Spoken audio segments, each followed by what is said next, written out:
بسم الله الرحمن الرحیم. نن غواړو زده کړو په SPSS کې سکیټر پلاټس څرنګه جوړیږي. سکیټر پلاټس یو د اسان ترینو او زیاتو استعمال ګرافونو څخه دی په SPSS کې چې څېړونکي د دې ګراف په ذریعه سره کولای شي د دوو ویریبلز ترمنځ ریلیشنشپ په ښه توګه سره واضح کړي. په انفرنشل سټاټسټکس کې چې موږ وختي ذکر کړی و، په هغه سټاټسټکس کې که غواړو موږ د دوو ویریبلز ترمنځ د هغه سیګنیفیکنټ لیول پیدا کړو ویلټو، نو موږ سکیټر پلاټس څه کړو جوړوو. غواړو اوس سکیټر پلاټس موږ په SPSS کې په کار واچو چې څرنګه کیږي. یو اگزامپل لرو د ویټ of the people or respondents او BMI of the respondents. موږ 12 respondents لرو، د هغو د وزن اندازه مو راخیستې ده او د هغوی BMI چې body mass index دی هغه مو راخیستې دي. غواړو ولټو چې پر د ویټ یا د وزن ریلیشنشپ د BMI سره څرنګه دی او څومره قوي دی یا څومره ضعیف دی. د دې غواړو ریلیشنشپ پیدا کړو. راځو تاسې ګراف ته چارت بلډر د پخوا په شان ټیبل راخلاصیږي، مینو راخلاصیږي. په دې مینو کې ګیلري باکس تاسې وینئ. په دې کې به تاسې سکیټر اوبلیک ډاټ پیدا کړئ. مختلف شکلونه یې شته. لومړنی بیسیک به تاسې ډراګ کړئ او په امټي باکس کې به ډراپ کړئ.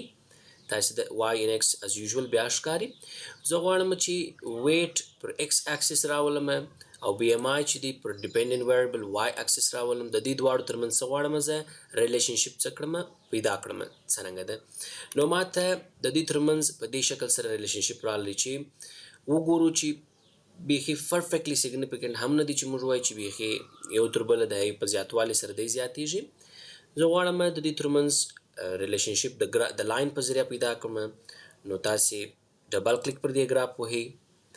په دې ګراف ډبل کلیک کول سره تاسې ته شارټ کټ ویز هم شته چې ما د پخوا په شان ښوولي وه. فټ لاین ا ټوټل لاینر ده، مختلف داسې یو لاین رسموي. په دې کې تاسې کولی شئ چې سیګنیفیکنس لیول یې تغییر هم کړي. په هر صورت آر سکویر تاسې دلته وینئ چې لاینر درکړی دی 0.561.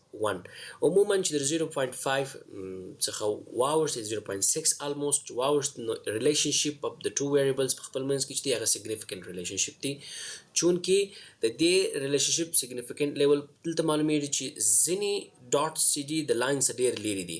څومره چې لاین ته ډېر نږدې وي غومره ریلیشنشپ د دې دواړو ویریبل ترمنځ سیګنیفیکنټ دی.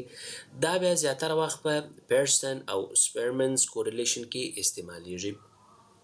زه غواړم چې ډاټس ته بل رنګ ورکړم. کولی شئ تاسې فرضاً ریډ کلر ورکړئ او لاین ته فرضاً زه غواړم چې هغه د بلو کلر سي. ایډیټینګ تاسې کولی شئ. بلو کلر اوکې وهئ. په کلیک کولو سره تاسې څه کوئ، غواړئ دا چینج کړئ. عیني شان غواړئ ویټ ته مثلا فرضاً ورکړئ ویټ انډیکس.